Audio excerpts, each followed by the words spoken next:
білесіңдер ме балалар? Биыл Ұлы Отан соғысындағы жеңіске 75 жыл. Біздің жауынгерлеріміз бен тыл еңбеккерлерінің фашизмді күйретуге қосқан үлесі зор. Олардың ерліктерін мәңгі жадымызда сақтаймыз деп, еліміздің президенті Қасым-Жомарт Тоқаев айтқандай, қазақстандық батырлардың ерліктерін дәріптейміз. Бүгінгі тәрбие сағатымызды ұлы жеңіс мерекесіне арнаймыз.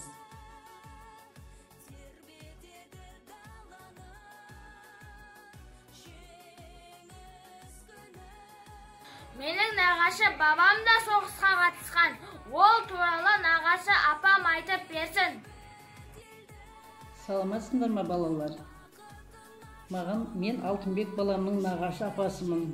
Балам маған соғыс жайлы айтып беруге өтінген еді. Айтар болсам, мына кісілер менің әке шешем болады. Бұл кісінің жастық шағы өте қиыншылықпен өткен екен. 6 жасында анасынан айырылған жетім бала, әркімнің босағасында жүріп, енді ғана мектеп бітіріп, жетілдім ба дегенде Ұлы Отан соғысы басталады. Солайша өзінен 2 жас үлкен ағасы Әлшербекпен екеулері бір күнде соғысқа аттанады. Әлшербек атам сол кеткеннен қайтып оралмады. Әкем Сұлтанбек болатын болса, соғыстың соңғы жылдарында бір аяқтан айырылып, қос балдақпен елге оралады. Бұл кісі оқ пенен оттың арасында қалып, бомба жарылған кезде бомбаның астында қалып, бірнеше күн жоқ болып кетеді. Сол кезде тірі солдаттың да, өлі солдаттың да тізімінде болмағандықтан елге өлді деген қара қағаз келеді. Оның айғағы сол кезде Жаңақорған аудандық Боздақтар кітабында менің әкемнің соғыста қайтыс болып деген тізімінде аты-жөні жазулы тұр. Әкем елге келгеннен кейін де еңбекке араласып кетеді. Сөйтіп елде еңбегімен еленіп, елдің құрметті азаматы болып бірнеше орден медальдармен наградталған. Мен әкеммен мақтанамын. Балаларым, сендер соғысты көрмеңдер. Соғыс деген өте жаман нәрсе. Дендерің сау болсын, бақытты болыңдар. Сендер тек қана бақытты болуға лайықтысыңдар. Балапандарым, сабақтарыңды жақсы оқыңдар. Мен әкем жайлы бір ауыз өзім толқып бір өлең шығарған едім, сол өлеңімді айтып берейін. Әкем жайлы көбірек толғанамын, бір үздік жыр жазуды қолға аламын. Менің әкем жан еді соғыс көрген, жаңбыр оқ пен немістің бомбаларын, деп осылайша сөзімді аяқтамақпын. Білдіңіздер ме достарым, бізге жеңіс оңай келмеген. Біз үшін, біздің жарқын болашағымыз үшін тай салмай күрескен осындай аталарымызға мың тағзым. Жеңіс үшін өз үлесін қосқан, мен де өз отаныммен мақтанамын. Және мен де болашақта өз отаныма әрқашан қызмет етемін. Ұмытылмай соғыс салған жарасы, 75 жыл жеңіс күннің арасы, 45-тің мамырында елім жаудан арылы, жеңіс күнін тойлап жатты бүкіл отан даласы.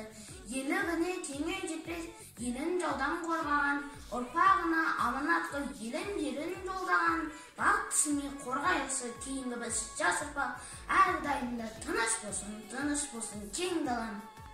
Соғыс десе қатуланам, қиналам. Рас, оны көрдік біздер кинодан. Оққа оранып, от кешкен арыстардың арқасында аман қалды бұл қала. Елбіре көгілдір ту көк аспанда, не жетсін жөні келіп жарасқанға, сен мені құдіретім киемдағы айбардың сөзін айтсын адасқанға. Жүрек біткен желпінсін жергаттай, сезім біткен серпілсін дамыл таппай, дәл бүгін өлең айтпай, ән шырқамай, қандай жүрек қалады қанат қақпай. Жеңіс туы, желбіресін мәңгілік, жеңіс жыры, асқақтасын жаңғырып. Мен Отан соғысының батыры Жолдыбай Нұрлыбаевтың атымен аталатын көшеде тұрамын. Жолдыбай Нұрлыбаев 1922 жылы дүниеге келген. 1941 жылы желтоқсан айында өз еркімен майданға аттанады.